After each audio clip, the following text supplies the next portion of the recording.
Hi friends, ഇവിടെ പറയാൻ ഉദ്ദേശിക്കുന്നത് ഭാര്യയ്ക്ക് ഭർത്താവിൽ നിന്ന് ലഭിക്കാനുള്ള ജീവനാംശത്തെക്കുറിച്ച് പഞ്ചാബ് ആൻഡ് ഹരിയാന ഹൈക്കോടതിയുടെ പുതിയ ഉത്തരവിനെ സംബന്ധിച്ചാണ്.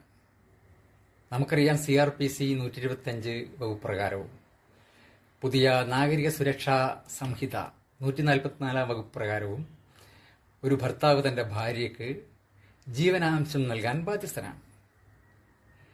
കൃത്യമായി അത് നൽകുന്നില്ലെങ്കിൽ ഭാര്യയ്ക്ക് കുടുംബ കോടതി വഴിയോ മജിസ്ട്രേറ്റ് കോടതി വഴിയോ ഹർജി നൽകി ഇതാവശ്യപ്പെടാം.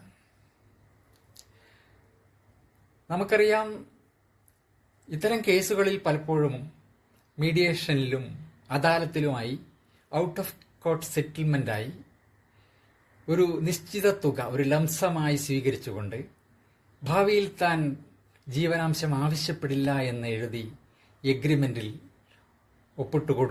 ഭാര്യ ഒപ്പിട്ടുകൊടുക്കുന്ന ഒരു സ്ഥിതിയുണ്ട്.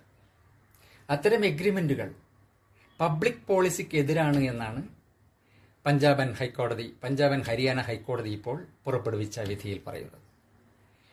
അങ്ങനെ ഒപ്പിട്ട് കൊടുത്താൽ തന്നെ, അങ്ങനെ വെയ്വ് ചെയ്താൽ തന്നെ ഭാര്യയ്ക്ക് വീണ്ടും ഭർത്താവിൽ നിന്ന് മെയിൻ്റനൻസ് ആവശ്യപ്പെടാൻ കോടതിയെ സമീപിക്കാം.